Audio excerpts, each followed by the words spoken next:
Justice League, Throne of Atlantis. In this movie, we're introduced to a Justice League that isn't united and barely in its initial stages. No one hangs around the Hall of Justice except for Cyborg, and it takes a lot for the Justice League to even meet up. The Flash has to get Hal's attention by interrupting his advances on the girl, and Green Lantern has to go all the way to Gotham to get Batman's attention. We're also introduced to a young Aquaman, who is this rugged, badass surfer dude who isn't heroic. Arthur is indestructible and can talk to fish, but lacks the royal and heroic qualities that a king of Atlantis would embody. And Matt Lanter plays this version of Aquaman, which is badass. Lanter's like the perfect guy to play that surfer dude hero / leader. See Anakin Skywalker. This movie explores the relationship between Diana and Superman, which is awesome. There's a scene where they're both marveling at the view of Athens from a hilltop and discussing how they're neither gods nor humans, but something in between. It makes sense that Wonder Woman and Superman would have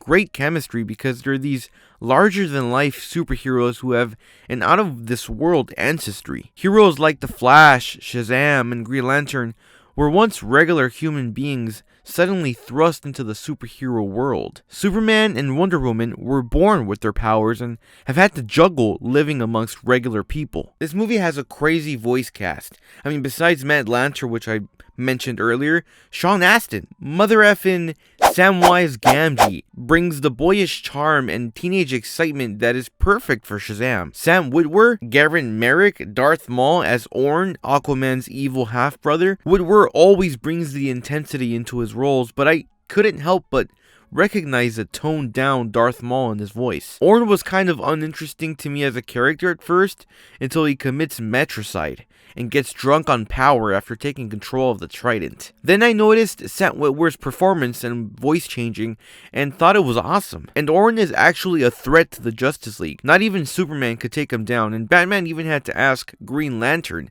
for tips on how to defeat this usurper. Nathan Fillion plays Green Lantern in this movie. He's like the perfect Hal Jordan, but he's been cast as Guy Gardner, and I just don't see him in that role. Guy is this Irish badass with an I don't give a fuck attitude. I've always seen Nathan as more of a Han Solo type, but who knows, maybe Fillion will surprise me and exceed my expectations as a fan. I trust in James Gunn's choice. My perfect fan cast, though, is Conor McGregor. I think he'd be perfect. But as the great Stan Lee once said, "These are fictitious characters.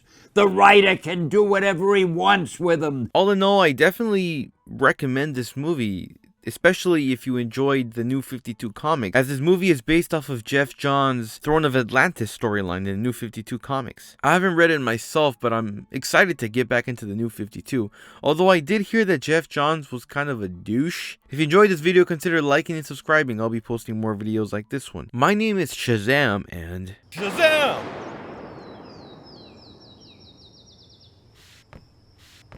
You go ahead, play your games. Life is all the same to me. When I'm whipping that shit, when I'm killing your bitch. Not win 2 flicks, but I'm rich. Spend a lot of dark nights, feeling like a dark knight. Call me Goku Sensu Bean. I just shitting coom like I'm Carl Weezer. Your mama called me, now I have to please her.